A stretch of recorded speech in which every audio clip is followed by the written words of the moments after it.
नमस्कार आणि स्वागत आहे.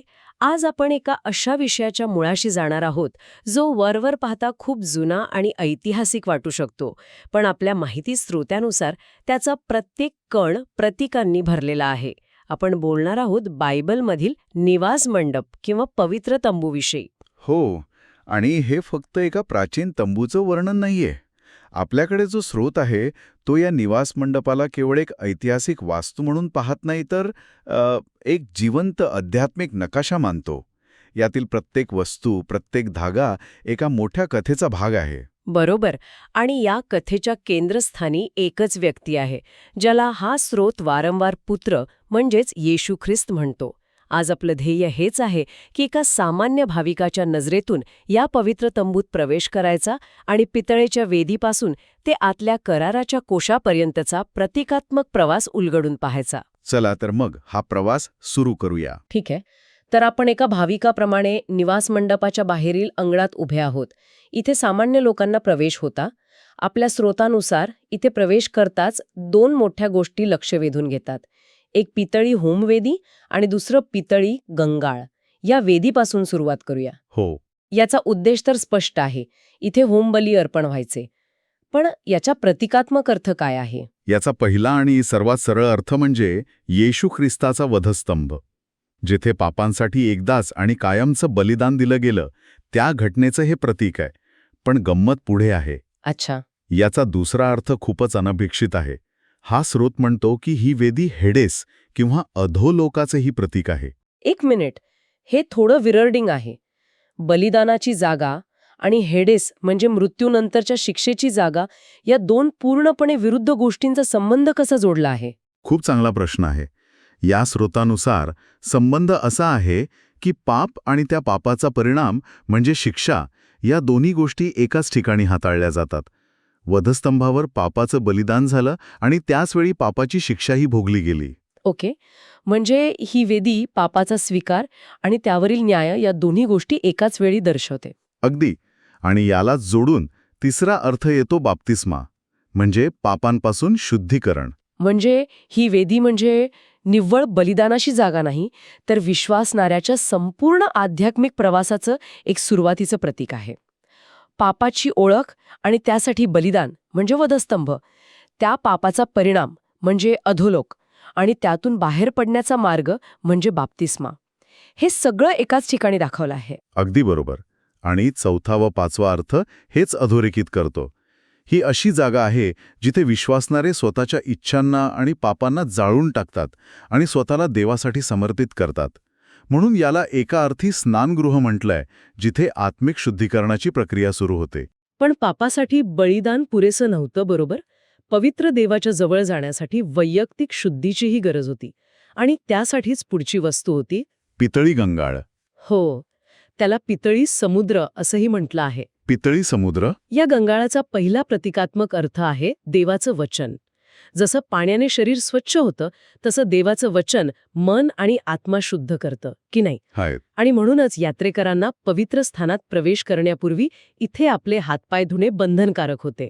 आणि या नियमाचा पालन न केल्यास मृत्यूदंडाची शिक्षा होती, असं या स्रोतात म्हटलं आहे. हे खूपच कठोर वाटतं. इतकं महत्त्व का दिलं गेलं या शुद्धीकरणाला? कारण ते केवळ शारीरिक स्वच्छतेपुरतं मर्यादित नव्हतं. ते देवाच्या पवित्रतेचा आदर करण्याचं आणि स्वतःच्या अपूर्णतेची जाणीव ठेवण्याचं प्रतीक होतं. याचा दुसरा अर्थ बाप्तिस्मा आहे, जो पुन्हा शुद्धीकरणाकडे येतो. आणि तिसरा अर्थ नम्रतेशी जोडला आहे. नम्रता कशी? हे पाय धुण्याचं पात्र आहे. इतरांचे पाय धुणे हे सेवेचं आणि नम्रतेचं प्रतीक मानलं जातं. त्यामुळे देवाच्या घरात प्रवेश करण्यापूर्वी बलिदानाने क्षमा आणि पाण्याने शुद्धी, नम्रता गरजेची होती. ठीक आहे. तर आपण एका सामान्य भाविकाप्रमाणे बाहेरच्या अंगणात शुद्ध झालो आहोत. आता आपण पवित्र स्थानात प्रवेश करायला तयार आहोत. पण आत जाण्याआधी त्या तंबूच्या रचनेबद्दल बोलूया. त्याचं आच्छादन आणि प्रवेशद्वार. या आच्छादनाबद्दलची माहिती खूपच गहन आहे असं वाटतंय. हो, कारण ते एकाच वेळी 3 वेगवेगळ्या गोष्टी दर्शवतं. पहिला अर्थ आहे शापित मानवी देह, म्हणजे आपलं हे नश्वर शरीर, जे इच्छावासनांनी भरलेलं आहे आणि ज्याचा शेवट मातीत होणार आहे. म्हणजे कमजोरीचं प्रतीक? बरोबर, ते कमजोरीचं प्रतीक आहे. पण मग लगेचच दुसरा अर्थ पूर्णपणे वेगळा आहे. तो कोणता? दुसरा अर्थ आहे पुत्राचं शरीर, म्हणजे येशू ख्रिस्ताचं शरीर जे मानवी होतं पण निष्पाप होतं. आणि तिसरा अर्थ आहे विश्वासणाऱ्यांचं बाह्यरूप, म्हणजे जे देवाचे अनुयायी आहेत त्यांचं नश्वर शरीर. नाऱ्यांचं जीवन हे तिन्ही पैलू एकत्र येतात. अगदी. म्हणजे आतलं पावित्र्य या नश्वर दिसणाऱ्या आच्छादनाने झाकलेलं आहे. आणि या पवित्र ठिकाणी जाण्यासाठी एकच मार्ग होता, प्रवेशद्वार. त्याचाही काही विशेष अर्थ आहे का? हो, आणि इथे स्रोत कोणतीही संदिग्धता ठेवत नाही. निवास मंडपाचे प्रवेशद्वार हे थेट पुत्र म्हणजेच येशू ख्रिस्ताचे प्रतीक आहे. तोच स्वर्गात प्रवेश करण्याचा एकमेव मार्ग किंवा तारणाचे द्वार आहे. इथे दुसरा कोणताही अर्थ दिलेला नाही. समीकरण अगदी स्पष्ट आहे. प्रवेशद्वार म्हणजे पुत्र. आता आपण त्या प्रवेशद्वारातून आत पवित्र स्थानात आलो आहोत. इथे सामान्य लोकांना प्रवेश नव्हता, फक्त याजक येऊ शकत होते. इथे आत येताच अंधार नाहीये, तर एक मंद प्रकाश आहे. आणि 3 वस्तू दिसतात: सोन्याची दीपवृक्ष, समर्पित भाकरीचे मेज आणि सोन्याची धूपवेदी. या प्रकाशाच्या स्रोतापासून म्हणजे दीपवृक्षापासून सुरुवात करूया. हो, या सोन्याच्या दीपवृक्षाचे मुख्यत्वे 2 स्तरं आहेत. एक वैयक्तिक आणि एक सामूहिक. वैयक्तिक स्तरावर हा पुत्र आहे जो अंधारमय जगात, विशेषतः हेडिसमध्ये प्रकाश म्हणून आला. तो जगाचा प्रकाश आहे. त्यालाच देवाचे 7 आत्मे किंवा पवित्र आत्म्याचं प्रतीकही मानलंय. आणि सामूहिक स्तरावर? सामूहिक स्तरावर तोच प्रकाश जेव्हा विश्वासणाऱ्यांच्या हृदयात येतो तेव्हा ते स्वतः जगाचे दिवे बनतात. आणि जेव्हा हे दिवे एकत्र येतात तेव्हा चर्च किंवा मंडळी तयार होते. म्हणजे प्रकाश एका व्यक्तीपासून, पुत्रापासून समूहाकडे म्हणजे मंडळीकडे वाहताना दिसतो. खूपच सुंदर कल्पना आहे ही. प्रकाशाच्या बाजूलाच आहे समर्पित भाकरीचं मेज. भाकरी म्हणजे पोषण. पण इथे 12 भाकरी का ठेवल्यात? एकाच भाकरीने पोषणाचं प्रतीक पूर्ण झालं असतं. या 12 आकड्यामागे काय विचार आहे? या 12 आकड्यांमुळे त्याचा अर्थ अधिक व्यापक होतो. पहिला अर्थ अर्थातच जीवनाची भाकर म्हणजे पुत्र आहे, जो आध्यात्मिक पोषण देतो. पण या 12 भाकरी इस्रायलच्या 12 वंशांचं प्रतीक आहेत. अच्छा. म्हणजे हे मेज केवळ वैयक्तिक पोषणाचं नाही, तर संपूर्ण राष्ट्राच्या आध्यात्मिक पोषणाचं प्रतीक आहे, ज्याचा स्रोत देव आहे. आणि याचा विश्वासणाऱ्यांशी कसा संबंध आहे? तो तिसरा अर्थ आहे. हे मेज म्हणजे देवाचे वचन धारण करणारे भक्त. म्हणजे ज्या भक्तांकडे देवाचं वचन आहे ते स्वतः इतरांसाठी पोषणाचा स्रोत बनतात. जशी ती भाकर मेजावर ठेवली होती तसं देवाचं वचन भक्तांच्या जीवनात दिसलं पाहिजे. प्रकाश, पोषण आणि आता तिसरी वस्तू, सोन्याची धूपवेदी. इथून एक सुगंध दरवळत असणार. धूप नेहमी प्रार्थनेशी जोडला जातो, नाही का? अगदी. या धूपवेदीचे अर्थ प्रार्थनेच्या विविध स्तरांना दर्शवतात. पहिला, पुत्राचे बलिदान, जे देवाला समर्पित केलेला एक सुगंधी यज्ञ मानले जाते. दुसरा, पुत्राची मध्यस्थी, म्हणजे तो लोकांच्या वतीने देवाकडे प्रार्थना करतो आणि ती प्रार्थना धूपाप्रमाणे देवापर्यंत पोहोचते. आणि तिसरा अर्थ आहे भक्तांची प्रार्थना. जे भक्त न्यायासाठी किंवा मदतीसाठी देवाकडे धावा करतात त्यांच्या प्रार्थना या धूपाप्रमाणे स्वर्गात पोहोचतात. आता आपण या प्रवासाच्या सर्वात रहस्यमयी आणि पवित्र ठिकाणी आलो आहोत, परमपवित्र स्थान. हे स्थान पवित्र स्थानापासून एका जाड पडद्याने वेगळे केलेले आहे. हा फक्त एक विभाजक नाही, यामागे खूप मोठा अर्थ दडलेला आहे, असा हा स्रोत सांगतो. निश्चितच. हा पडदा एकाच वेळी अडथळा पण आहे आणि मार्ग पण. याचा पहिला आणि सर्वात महत्त्वाचा अर्थ आहे पुत्राचे शरीर. अशी श्रद्धा आहे की जेव्हा येशूचा वधस्तंभावर मृत्यू झाला तेव्हा मंदिरातील पडदा वरपासून खालपर्यंत फाटला. हे त्याच्या शरीररूपी पडद्याच्या फाटण्याचे प्रतीक होते, ज्यामुळे सामान्य माणसाला देवाच्या थेट उपस्थितीत जाण्याचा मार्ग खुला झाला. पण याच पडद्याचा दुसरा एक अर्थ आपला देह किंवा अहंकार सुद्धा आहे, असं स्रोत म्हणतो. हे दोन्ही अर्थ एकमेकांना जोडलेले आहेत की पूर्णपणे वेगळे आहेत? ते एकमेकांना जोडलेले आहेत. हा पडदा म्हणजे जणू काही आपल्या अहंकाराची भिंत आहे.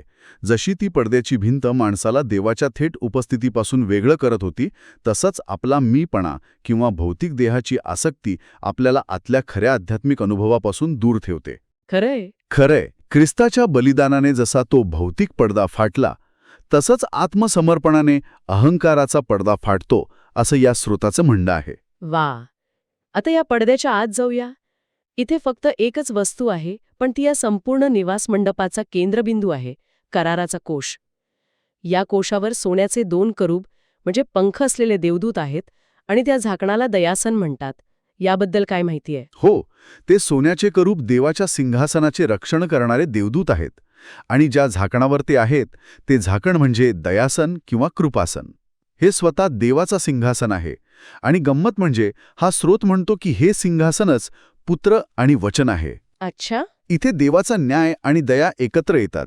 म्हणूनच याचा एक अर्थ जळती तलवार असाही दिला आहे, जी देवाच्या वचनाचं सामर्थ्य आणि न्याय दर्शवते. आणि स्वतः त्या लाकडी पेटीचे म्हणजे कराराच्या कोशाचे काय अर्थ आहेत? कराराचा कोश हा देवाच्या संपूर्ण योजनेचं प्रतीक आहे.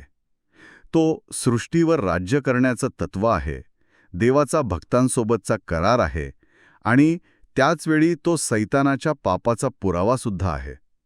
आणि सर्वात महत्त्वाचं म्हणजे तो देव जो माणूस बनला याचं प्रतीक आहे. म्हणजे देवाचा कायदा, प्रेम, न्याय आणि अवतार या सगळ्या कल्पना त्या एका कोशात एकत्र येतात. आणि या सगळ्या कल्पनांना मूर्त स्वरूप देण्यासाठी त्या कोशाच्या आत 3 वस्तू ठेवल्या होत्या. 2 दगडी पाट्या, मान्नाचा सोन्याचा घट आणि अहरोनची बहर आलेली काठी. बरोबर. त्यांचे अर्थ तर आणखीच विशेष असणार.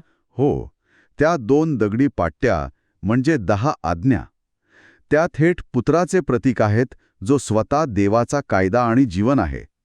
पण या पाट्या दुधारी तलवारीसारख्या आहेत. जे आज्ञा पाळतात त्यांच्यासाठी त्या जीवनवृक्षाचे फळ.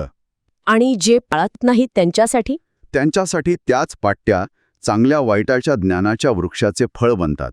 म्हणजे न्याय आणि शिक्षेचे प्रतीक. म्हणजे एकाच वस्तूचे 2 भिन्न परिणाम हे पाहणाऱ्याच्या कृतीवर अवलंबून आहे. बरोबर. दुसरी वस्तू मान्याचा सोन्याचा घट हे देवाचं वचन आणि जीवन देणाऱ्या पुत्राचं प्रतीक आहे. वाळवंटात देवाने आकाशातून दिलेलं ते अन्न इथे कायमस्वरूपी आध्यात्मिक पोषणाचं प्रतीक म्हणून ठेवलं आहे. आणि तिसरी वस्तू अहरोनची बहर आलेली काठी. ही एक मृत काठी होती, जिला एका रात्रीत पालवी फुटली आणि फळही आली. हे तर देवाच्या सामर्थ्याचं प्रतीक दिसते. होय, याचे 4 अर्थ आहेत. 1. देव आपले वचन पूर्ण करतो आणि मृतातून जीवन आणू शकतो. 2. ज्या व्यक्तीवर देवाचा आत्मा येतो ती व्यक्ती या काठीप्रमाणे फळ देते. 3. हे 7 आत्मे असलेल्या देवाच्या कोकराचं म्हणजेच ख्रिस्ताचं प्रतीक आहे. आणि चौथा अर्थ एक इशारा आहे, देवाने नेमलेल्या अधिकाराविरुद्ध बंड केल्यास मृत्यू निश्चित आहे. आजच्या या चर्चेतून एक गोष्ट अगदी स्पष्ट होते की हा माहिती स्रोत निवास मंडळाला निर्जीव वस्तूंचा संग्रह मानत नाही. पितळी वेदीपासून ते कराराच्या कोशातील काठीपर्यंत प्रत्येक वस्तू एका मोठ्या जिवंत आध्यात्मिक कथेचा भाग आहे. आणि जवळजवळ प्रत्येक वस्तूचा धागा एकाच केंद्रीय कल्पनेशी म्हणजेच पुत्राकडे किंवा ख्रिस्ताकडे जोडलेला दिसतो. अगदी. हे एक अतिशय एकात्मिक प्रतिकात्मक विश्व तयार करतं, जिथे भौतिक वस्तू आणि आध्यात्मिक सत्य एकमेकांमध्ये गुंतलेली दिसतात. आणि सर्वात महत्त्वाचं म्हणजे प्रतिकांचा अर्थ स्थिर नाही. जसं आपण पाहिलं, दगडी पाट्या एकाच वेळी जीवन आणि मृत्यू दोन्हीचे प्रतीक असू शकतात. हे पाहणाऱ्याच्या दृष्टिकोनावर आणि त्याच्या कृतीवर अवलंबून आहे. आणि याच विचारावर आज आपण श्रोत्यांना सोधून जाऊया. या माहितीच्या आधारावर विचार करण्यासारखा एक प्रश्न असा आहे की एकाच वस्तूचे इतके विविध आणि कधीकधी भिन्न वाटणारे प्रतिकात्मक अर्थ कसे असू शकतात?